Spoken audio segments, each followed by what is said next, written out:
I thought I saw it earlier. Oh, thank you. So, we also got the QR code right here, bit.ly down in the link in case you want to follow along or see this presentation again, along with the other stuff that we do from time to time throughout the year. Okay, so let's do a little bit of introductions. I'll go trying to go back to that slide. John, I am the host with the knowest. Um, I got you. Please and thank you. There we go. New and good. Thank you for being here. Again, my name is Brian Wetzel. I am a STEM teacher in Highland, the Highland that's closer to Columbus than Cleveland. So, brand new first year to district, enjoying myself, robotics coach, anything and everything STEM is my thing, and I love it. And want to just start by welcoming everybody here. Let's just go around the room. There's not too many people here. For those that don't know, the awesome, magnificent John Dutton, he is not from Yellowstone, but he is here to introduce himself to everyone. As I took a bite. Oh, Um, sorry. You're no next worries. on my So screen. I'm currently serving as the president for CSTA Ohio. Something I'm in Cleveland, and something new is that I'm at Cleveland School of the Arts, and that I am teaching full-time science. So anatomy and physiology and physical science, very much a departure from what I was doing previously, but a really great challenge, and I'm having a great time doing it. I will hand it off. I'll just pass it off to Stephanie. Hi, I'm Stephanie Hepner. I'm down in the Cincinnati area. I am an assistant professor at UC Claremont branch. Something good. It actually is my 2-year-old grandson's birthday today. So we get to talk to him, but we're actually celebrating on the weekend. Um, but he's adorable and he's 2, so it's fun. And let's see, who do I see next? I see Anne's phone.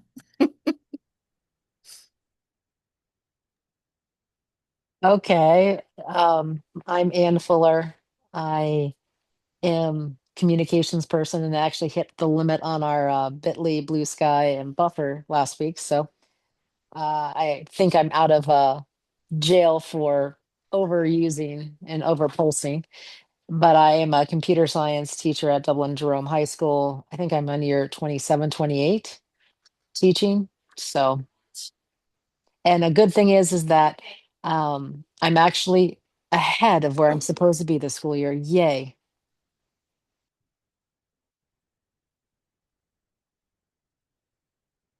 Let's go to you, Rachel.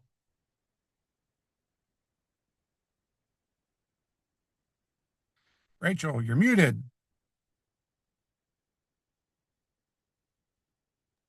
Sorry, I pushed the wrong button. I'm on my phone and I'm usually on my laptop. I'm Rachel Ayers and I'm the innovation specialist at the ESC of Eastern Ohio. This is my third year in that position. So third year out of the classroom. Before that, I taught mostly eighth grade math and STEM and computer science. Love it. And something good is that my kids are all doing pretty well in their new places, and we're happy that everyone's seeming to be very happy in their in what they're doing.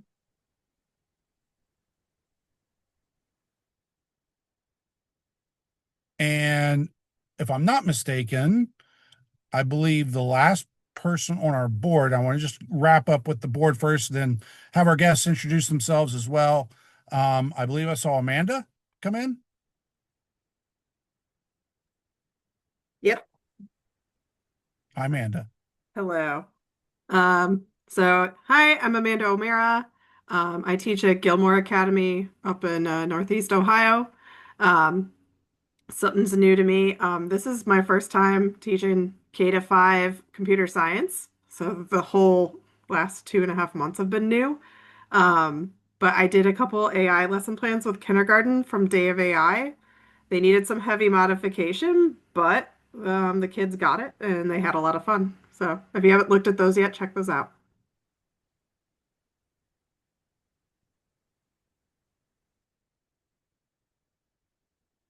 Alrighty. Let's see. Now, going on, I believe our members, some familiar, some not so to me. The next one I see, Trisha Rhodes. Hi, I'm Trish Rhodes. I teach at New Philadelphia City Schools, technically Joseph Welty Middle School. I teach technology in eighth grade, computer science, and something that is, what is it, good generally in my life is my daughter just got engaged a couple weeks ago. So empty nest and then engagement. So here we go. Yay.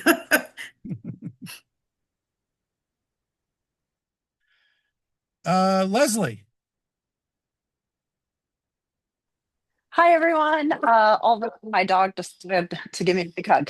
I'm Leslie Silbernagel. I'm the STEM Outreach Director at Northern Kentucky University. I'm also the Executive Director of the Science Education Council of Ohio. So I, like John, will be eating. So I'll turn off my camera because I'm leading a meeting at 7.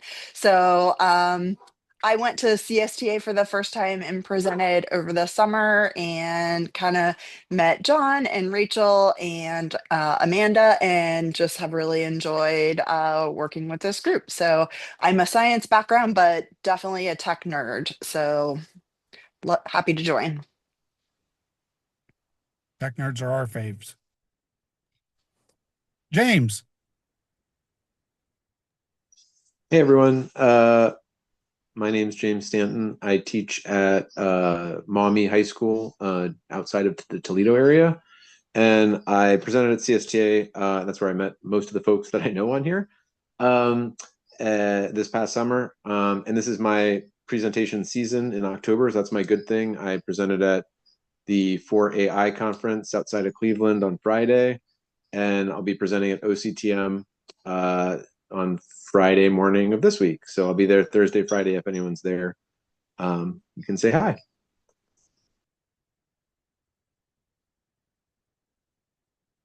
All righty. And I saw a couple other people come in at least, but it seems that they might have left. So I apologize if I'm missing anybody, or if anybody comes in afterwards, but welcome, welcome, welcome.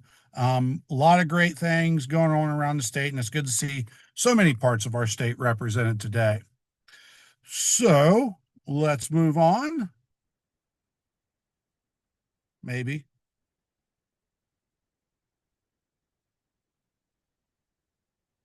Hey, so we do have a few announcements going on. As always, we are very active on all of our social medias. We're on Slack, on LinkedIn, Blue Sky, right? Everything's just about CSTA Ohio or some variation thereof. So if you have any questions about that, you can reach out to any one of us. Legislative update. This is where I'm going to be slacking a little bit. So feel free to jump in.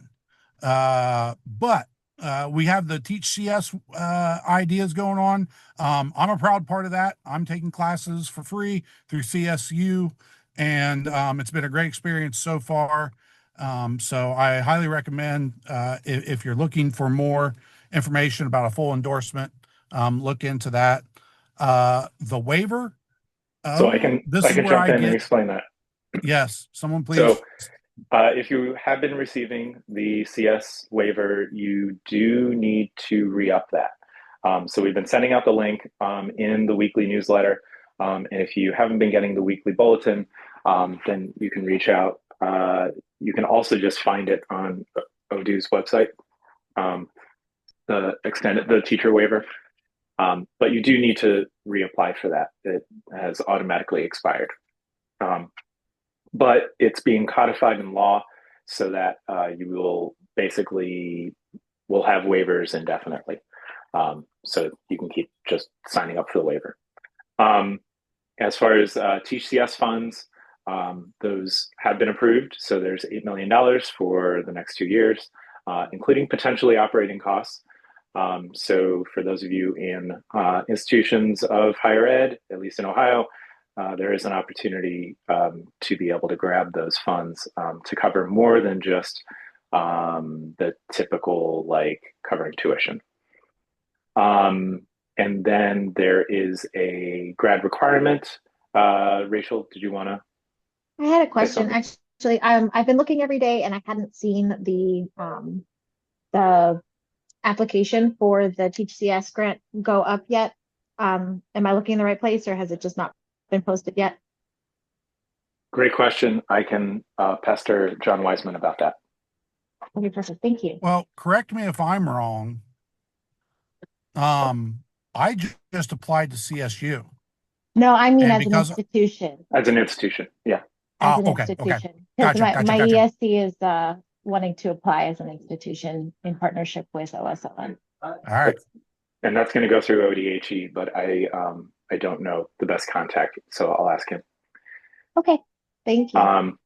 And then as far as the graduation requirement, that is still looking for more co-sponsors, but it is something that we anticipate seeing some progress on within this legislative session.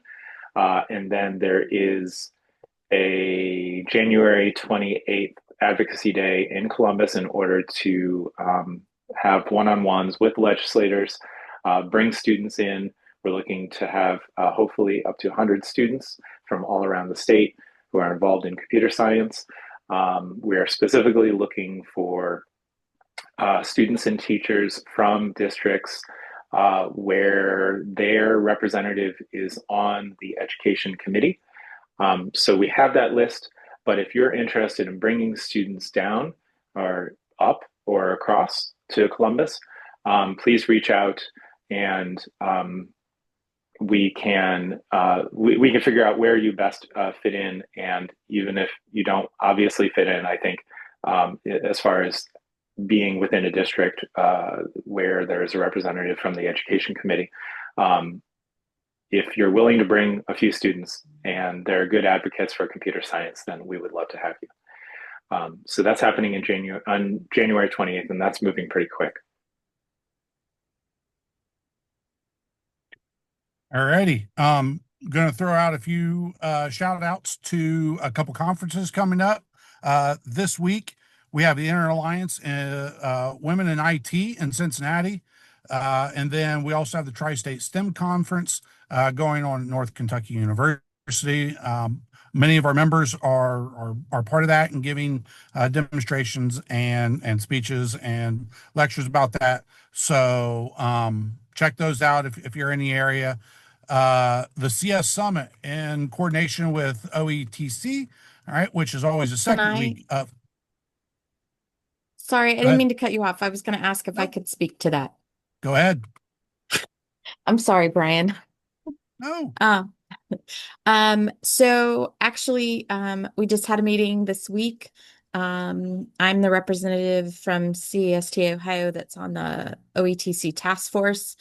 And we are in process of starting to review the proposals, finding some one of the things that we're looking for are some sandbox. I am hoping that all of you were on the email list that I sent.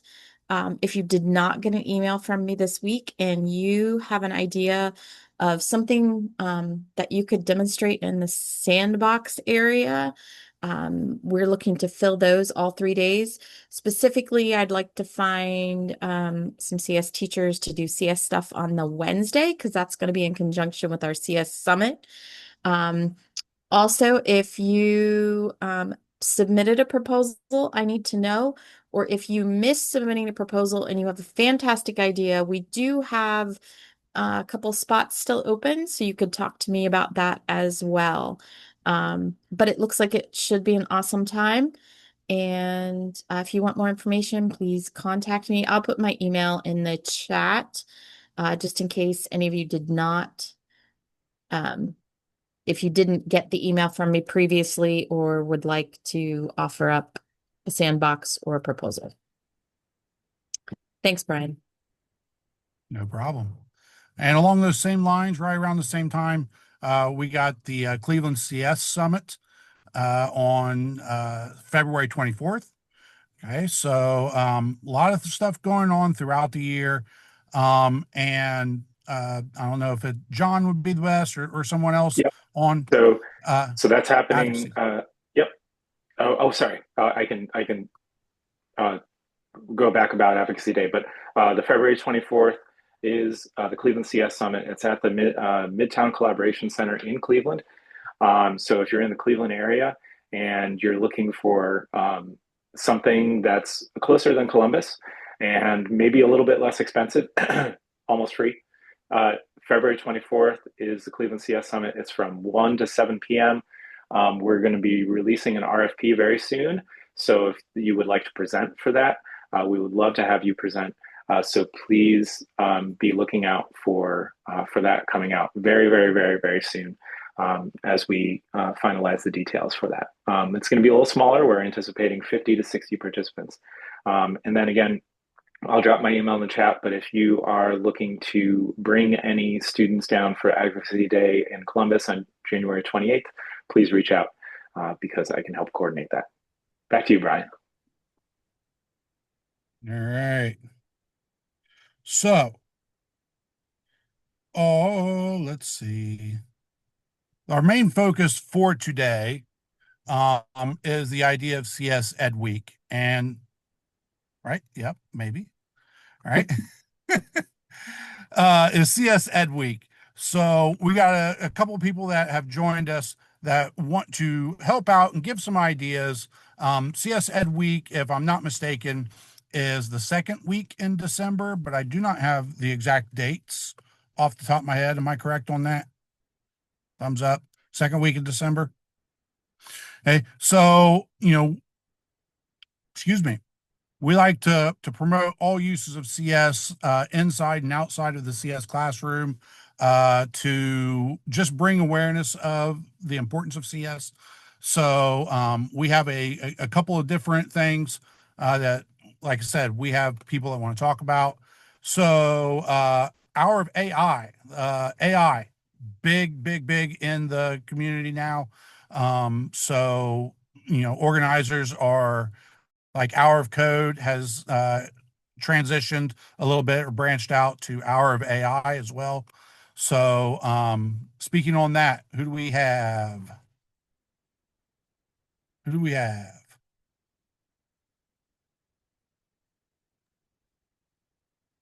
I am happy to do so. I think I know there are some other folks here who have some experience with Code.org's Hour of AI. So please jump in. They are rolling out. Go ahead, Rachel. No, it's okay. Go ahead. They're rolling out a bunch of different activities. I can't actually see my own screen with all the various things. I think they said November 5th-ish So is those, when I think they said November 8th on that. Yes. November 8th. Okay.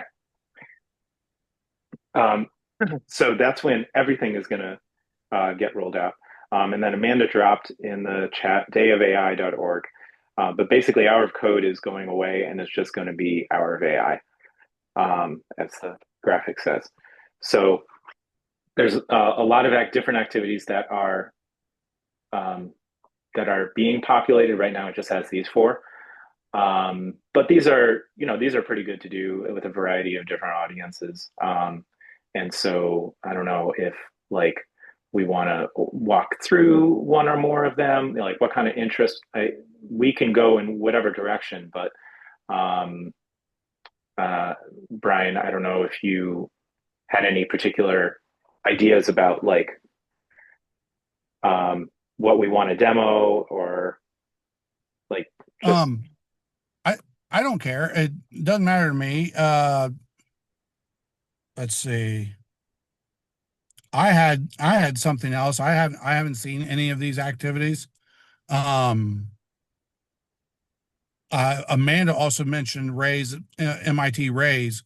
They have some good stuff as well. But I mean, you want to demo one of these? So here's the day of AI, right? So let's take a look at the AI for oceans real quick. I should be logged in here. And so what you basically do is, this is accessible for elementary, as is pretty evident, right? Where you are training an AI to see, and I think it's catching me partway through because I've already done this before, where you're training an AI to see like what is a fish, right? So let me scoot some of my windows out of the way here. And all we do is we say, oh, well, is that a fish or is that not a fish?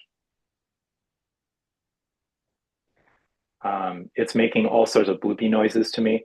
I don't think you can hear those. And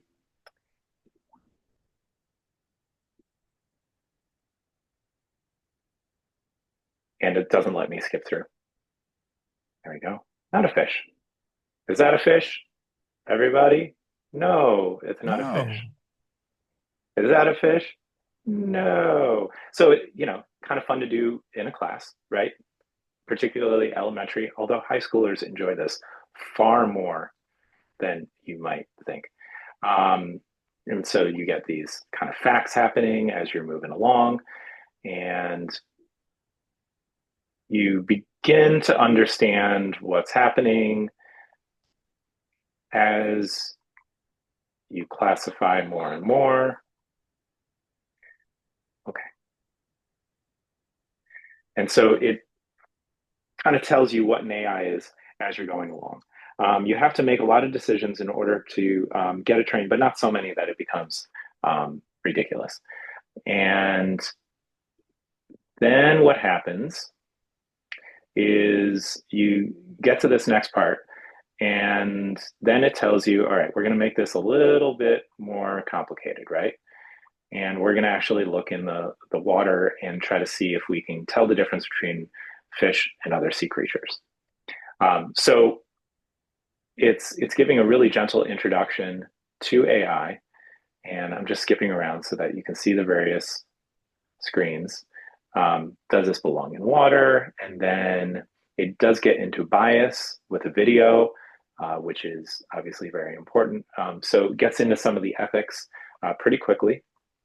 And then you can say how you want to specifically use the AI. Now, if you mistrain it, it will start to misidentify things. So you could have some students intentionally mistrain it in order to see what impact that has. And there's a couple more videos, and then the last activity is teaching AI a new word. So again, pretty accessible. This is something that kids can pretty easily do within an hour. And so if you teach a non-CS related class, it's incredibly accessible. And if you are just like kicking off an AI unit, this is a fun way to do it. Lots of fun noises and fish. And I have used the Minecraft for education. I really liked it, just if you want to know. It has a lot of lesson plans. You can easily gear it up for high school. We did a 2-week unit with Big Idea 5 for AP Computer Science principles related to the Minecraft for Education activity and slide deck. Generation AI. They've got some really awesome videos. They've got some great projects. They have slide decks, and it's fully accessible K-12. You do have to be able to download Minecraft onto the devices. This one you did not have to. Oh. You actually could use the videos. This may be a slightly different one. Minecraft does have an AI teachers unit as well as student files, teacher files. They were at CSTA, John, and they did a phenomenal job. And if I can find the link, I'll put it up. but it was phenomenal. You didn't have to download anything, and the activities and the student guides were great. If that helps. Sorry. Oh yeah. Yeah, I No, just found because we can't download anything on Chromebooks. So how do you do something with Minecraft and AI? And I found this unit and for learning, and it was phenomenal. And they great. talked about agent and chicken, and then how it all relates to machine learning and everything else. It's a series of 3 videos, but I was able to tie it all together through our big idea 5, which is impact on computing. Is there a cost involved in those, Sam? No, it's free. Okay. If you go to that slide presentation I did for you guys about I think I attended 25 different sessions and collected all the bit.lys and all the slides and everything. It's in that document I sent you guys. And it's a free download. It was phenomenal. And it kind of dovetails a little bit into their generation AI. So if you want to do a Minecraft kind of theme without downloading Minecraft, it was the best of both worlds.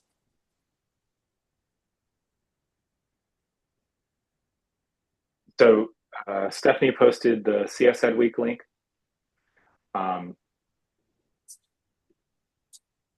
Here's dayofai.org. So this is pretty great. I haven't explored that, but it looks pretty great. December 8th to 14th. And then there are resources, and they're populating this a little bit more, I think, before the beginning of November. But there are some offline activities as well that are in CS Ed Week. So you can do the Heroes poster. I've done the Heroes posters before with my students. And so they begin to like see themselves as their own heroes. They put together a autobiographical poster about like how they want to be in software engineering or in IT or something CS related. So that can be a really good thing to do to actually get them off their devices, but be thinking about computer science. I was also going to mention Teachable Machine. Has anyone used Teachable Machine? Yeah, I've used Teachable Machine. And I'm not sure why, but my school district actually blocks anything from the withgoogle.com domain,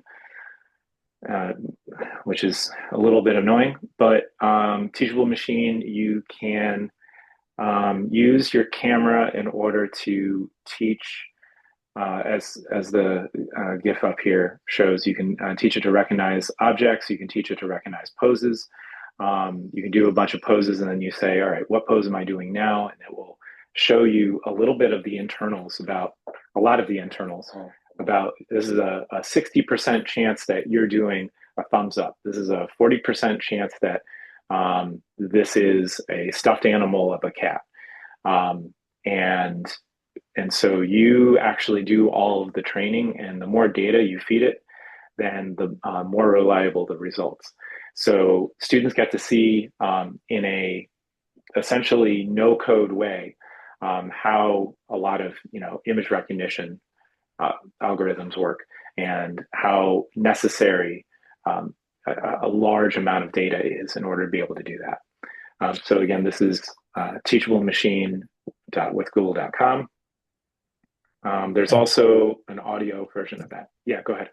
I was going to say, to plug something else CSTA related, going along with Teachable Machine, Project STEM is one of the Amazon Future Engineers curriculum. I used it for a couple of years at my previous school. I loved using it. And in many ways, you could sign up through Amazon Future Engineers to get access to the curriculum for free. I did the middle school version. If you can click on that for me, John, or maybe I can click on that. Oh no. If I scroll down just a little bit, this CS Explorations 2 AI in our world, it uses a free platform where you can use your camera to facial detect, body features, facial features, all sorts of, image camera recognition. But then also you can integrate teachable machine into it, and plug your own teachable machine models, and program scratch blocks based off of how it reads how your model that you created, um, interprets stuff, so you can get different actions to happen, based on what you taught it.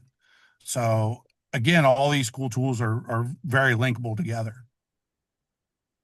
And if you get in the Amazon Future Engineers program, that's a free CSTA membership. And oh, go. No, you go, Ann. Okay, I just linked the Minecraft AI. There are free activities that you can do using Minecraft, but not using the program itself. And there's parent newsletters you can send out if you're doing K-12 about what you're doing and how you're studying it. Everything is put together, and there's like 5 or 6 different projects.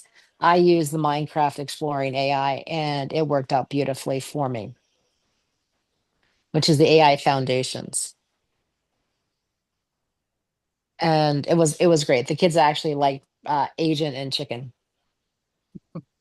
So, but I really like the new one is the new detective one, which is really pretty cool. But we did the adventure series and it was great. So, and I did chat GPT. I would take their projects and then I chat GPT to actually I clotted it to make it high school appropriate, and let's see what they would come up with. But I also we also had to look with there's some hallucinations with it, so you kind of have to play around with it a little bit to see what you want. But Claude has been the best one I've found for computer science. Can you post the link for that? Yes, it's in there. It's in the chat. Great. Yeah, it was up a little bit further. I was just going to say, these are all fantastic resources, but if you're wondering, well, I haven't done a CS Ed week before, and what do I do, and how do I get things started, and there's so much going on, and there's end of unit testing, and blah, blah, blah. We all come up against this. You don't have to make this something big.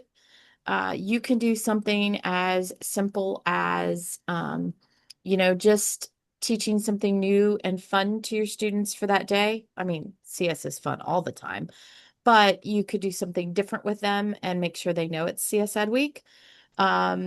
There have been schools where they couldn't do any big activities just because of everything that was going on.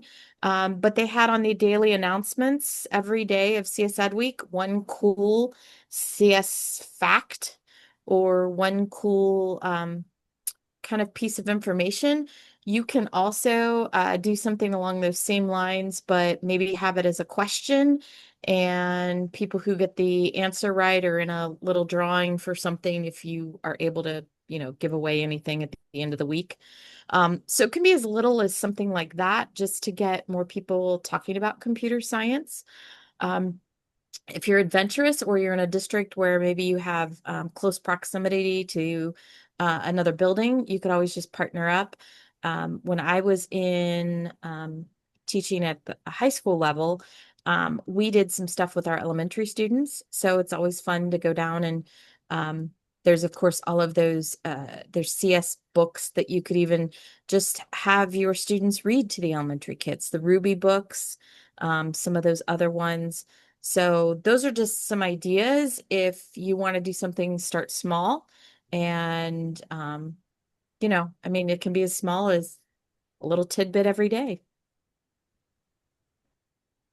Just adding to that. So one of the things that we do in our region with all of the member districts at my ESC is for the past 2 years, we've tried to do an organized approach to CS Ed Week so that we are spreading the word and making it a bigger event. And so we have asked all of our schools to advocate CS Ed Week and to pledge that all of their students will participate in 1 hour at some point during that week or throughout the rest of December if they can't work it in that week. And so we make a big deal about that. We invite local media to go and see all of the different activities that are going on. we invite our friends at the library to run their own programming, and we help support some of that. So that's just from an advocacy point of view. One of the things that we do to make sure that that is successful is leading up to it in the next month or two, we ask for the pledge from all of the administrators and the people who are able to do that. And then I go in, and all of my other STEM and technology teachers let them know how to get prepared, how to start. So if they're not familiar or they're not comfortable running their own activities, we give them an opportunity to practice that in the next month prior to December.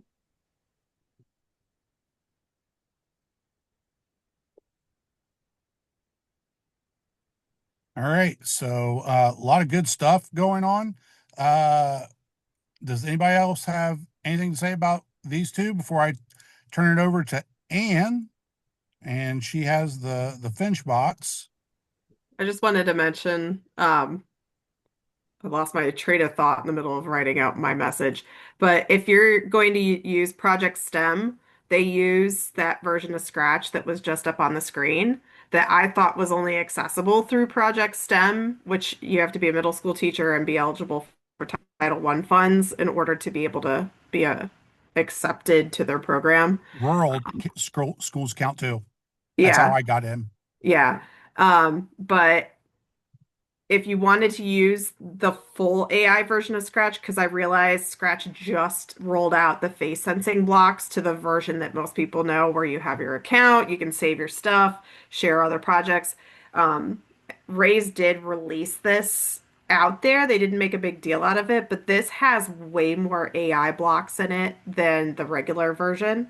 You just can't download anything. It has to be locally saved, or if you scroll away, it's gonna disappear. But John had mentioned the teachable machine blocks.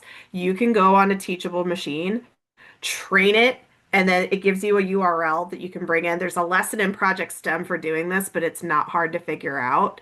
But you can have, like, if anyone was at OETC this last year, I did a session on this where I brought apples, and it would tell me if it was a red apple, an orange apple, and then I brought in an orange just to trick it.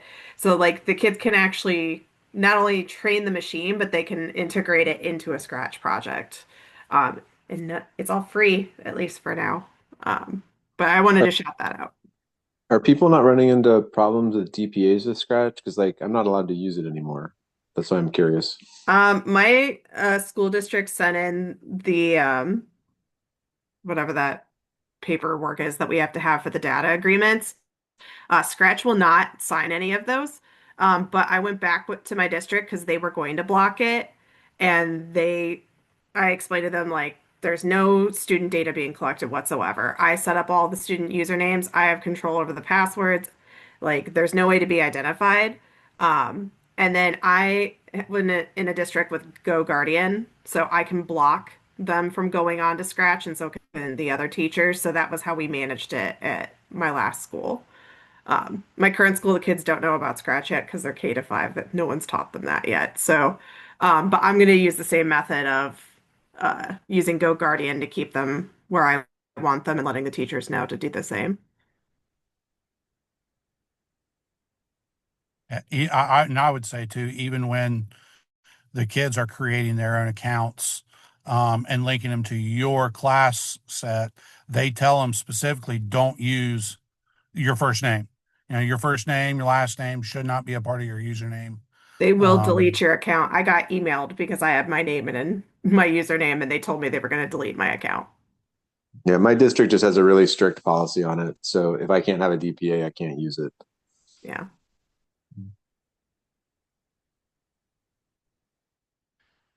and do you want to talk about Finch bots for a minute?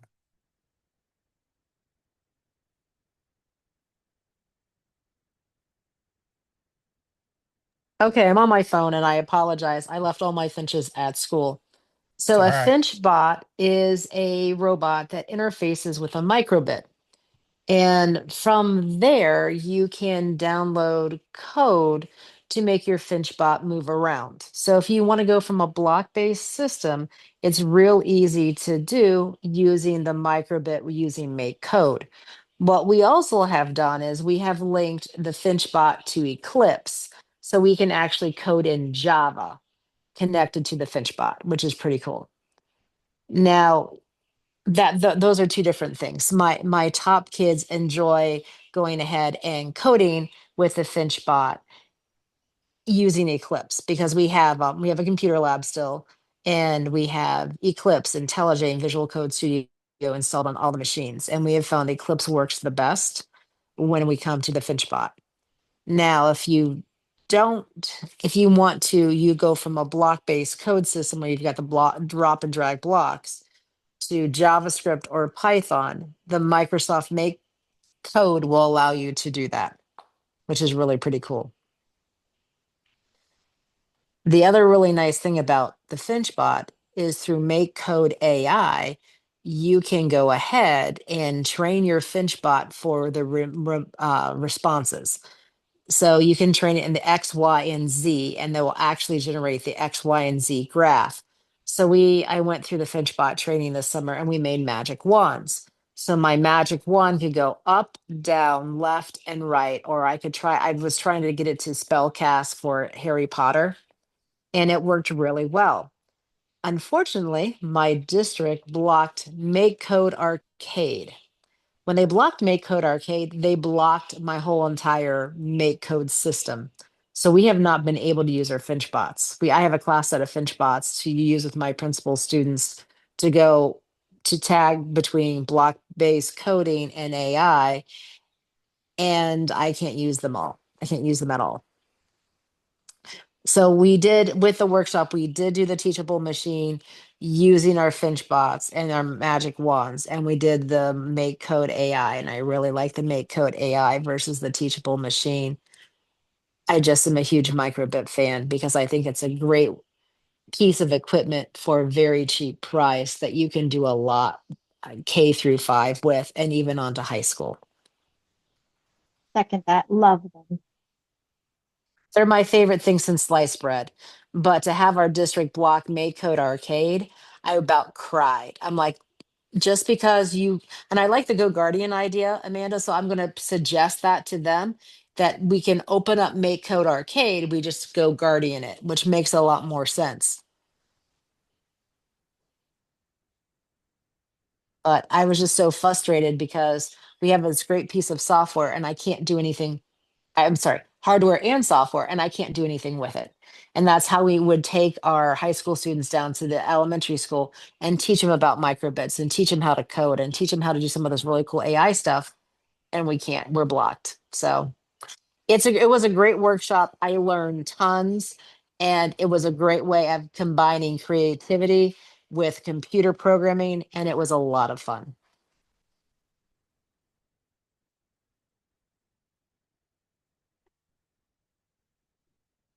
All right. So thank you, everyone that had something to share. Right, some excellent resources. Again, CS Ed Week, December, second week of December. I have those dates as, looking at it now, approximately the 15th, or excuse me, the 8th through the 12th, the 8th through the 12th of December this year.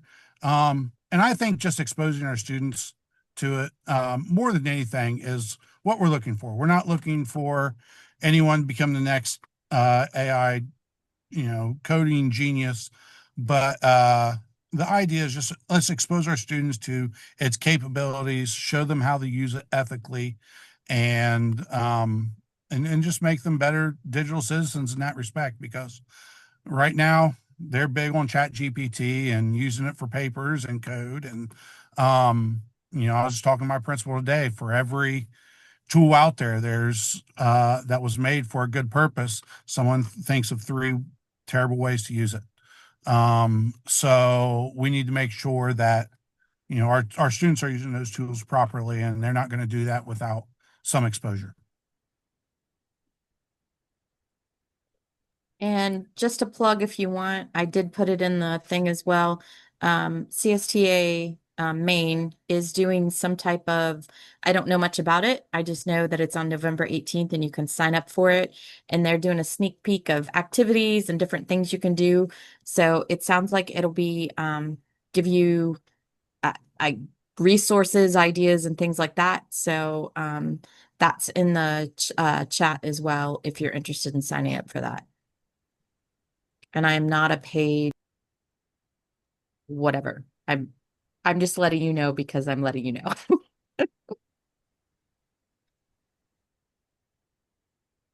There are just so many different platforms that you can definitely find something for what you need. CSTA has the forums on the CSTA community. Uh, there's a lot of really great discussions that are currently happening about what sort of platforms people are using, and like trying to get kids interested in coding. There's like a few threads that are super active about that. People are always posting the latest and greatest. So if your membership is up to date, you can access the community at any time, and kind of like go through this crowdsourced set of curated resources. I was personally, I've been looking for this one game that I had students play that they absolutely loved, and I'm going to describe it, and I'm really hoping to crowdsource the answer with you all. Um, it was a game where basically you use up, down, left, right. You read code and you just have to recreate a pattern. There's a bunch of dots on the screen, and you have to move through the dots on the screen in a particular way according to the code. And it gets progressively more difficult as you go along. Is it Robozzle? Say that again. Robozzle? Robozzle? No, but that sounds really fun just by the name. There's a sequence of this style of game called lightbox games that do I think what you're doing. So it could be one of the other ones. That would be the general term for them, or lightbox games where you had to like move through a pattern. I think it's that top link, the Robozzle. Oops. Oh, maybe I haven't used it in a few years, so it's possible that it's no longer there. But it's like, yeah, you have like you can just. It also had one register normally, so you could make like a function that you could then call, and you had a limited number of spots to put your left, right, up, and down. I can dig for it if that link's not working. Nice. Yeah, so it's similar, except there were like it was like a discrete number of levels because it was made for Hour of Code. Hour of Code seems to have taken it down. Either that or it doesn't exist anymore, which is really what I'm afraid of. But it was a .io address. That's what I do remember.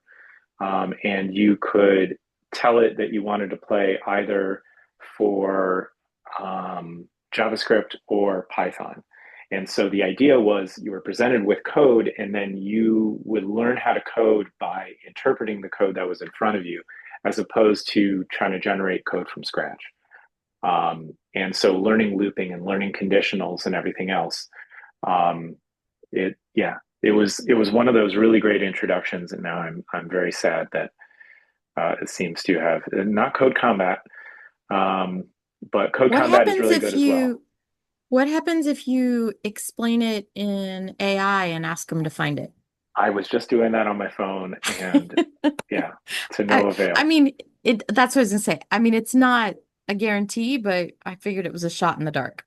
Right. But Code Combat, for those of you who haven't used Code Combat before, is a really great resource. The free, someone more familiar with Code Combat, maybe Anne, how much can you get away with on the free version? It's pretty good to get away with on the free version. We've done it with fifth graders. We usually do JavaScript since most of the high school students know Java, so it's an easier transition. I'm right now working with the Halloween Python code challenge with Fieri or something like that. And they've been very good about getting me 2 sets of licenses because they have a license of 50. And it's something similar to Code Combat. They're walking through Python code, and my students seem to like it. It's kind of gotten a challenge aspect to it since they took our district took away access to coding bat. That was another really good one for Python and Java coding for the high school level.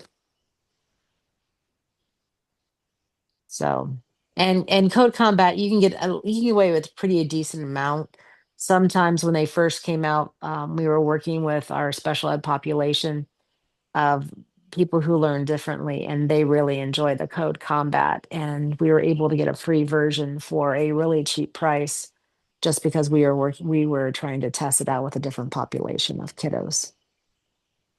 I don't know if they'll do that not anymore. I mean, that was when they first came out about 10 years ago or so. Yeah. But they've got different flavors of Code Combat these days. Well, and Yeah, if you want to do I was some, also able to finagle a kind of more advanced account if just you by want to do, contacting. oh, sorry, John, I Go keep ahead. cutting you off. I'm so No, no, sorry.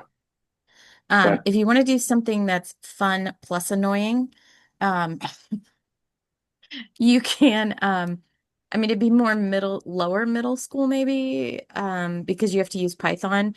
But if you use Python with the turtle, because it's in December, you can play the song "Do You Want to Build a Snowman?" that nobody wants to hear anymore. But then they can draw snowmen with their Python little turtle. I did that once, and they all groaned and moaned about the song, but they thought it was hilarious. And then they spent time drawing snowflakes and snowmen, and it was just kind of a random little fun thing. Stephanie, I Because do that every single December with them, with my yeah, AP Computer Science yeah, principals, they because it love it. resembles a create task because we have figured out how to animate snowflakes. Crudely, but we have figured out how to animate snowflakes. One kid actually melted their snowman. They like it better than the pumpkins that we draw, because sometimes we do a Halloween scene depending on where we are in the scope of the whole entire introduction to Python. But our believe it or not, our middle school students absolutely love the old ASCII art that they could do. And then we changed the letters and symbols different colors, and they thought that was great too. And that's really something simple you can do in an online compiler with Python.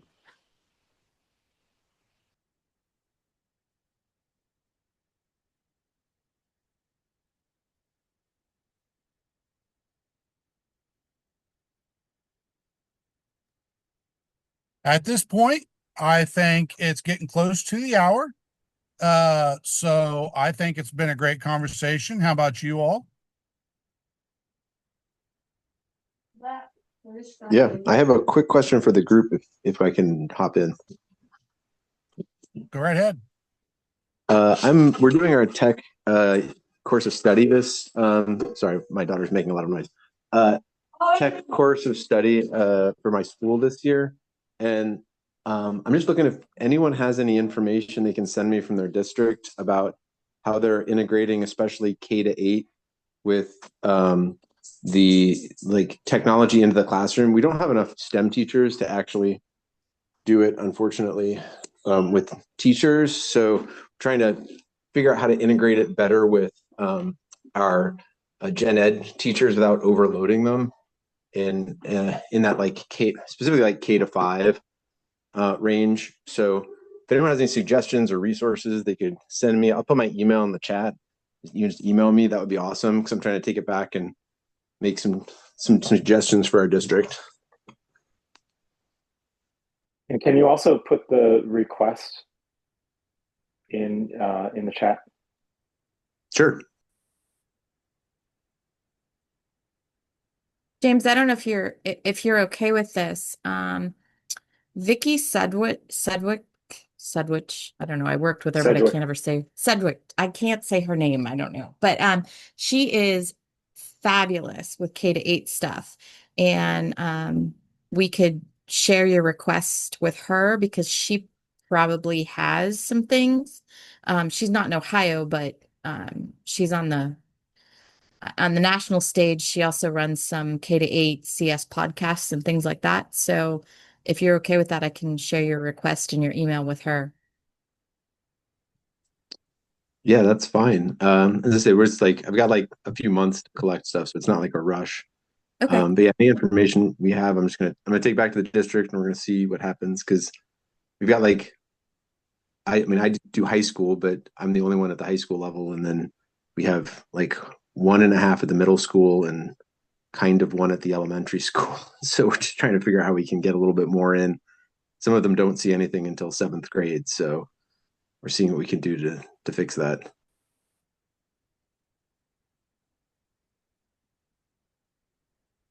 John, are you able to copy everything that's in the chat? I don't know how to do that. Like, I didn't know if we could capture everything, the links and the stuff. Yep. Yep. And then uh,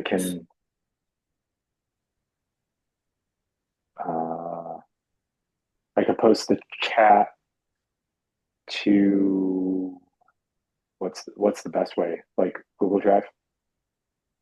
Probably. Yeah. Okay. Along with the recording. I'll upload the recording to YouTube and link the chat in Google Drive. You could put it in a folder and share the folder link out on Slack. Mm-hmm. I'll do both.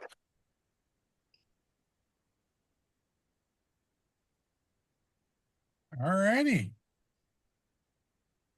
What a great meeting. It was great seeing you all today. I'm glad I could get my camera working so you could see me too. All righty. It's been a while since I've done one of these, so I forget how we typically adjourn our awesome meetups every month. So I will just once again plug that hour of code and hour of AI and CS Ed Week coming up the second week of December, and wish everyone a happy first 9 weeks. It's coming to an end soon, I'm sure, for most people, and wish all of you continued success. Thanks, Brian. Thank you, sir. Thanks, Brian. Thanks, Brian. Have a great evening, everyone. You too.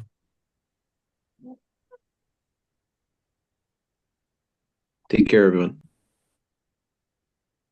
Thanks for being here. Hey, John, will you either call me or just send me a message when you're headed my way on Thursday Oh evening? yeah. Absolutely. Okay. Yep. All right.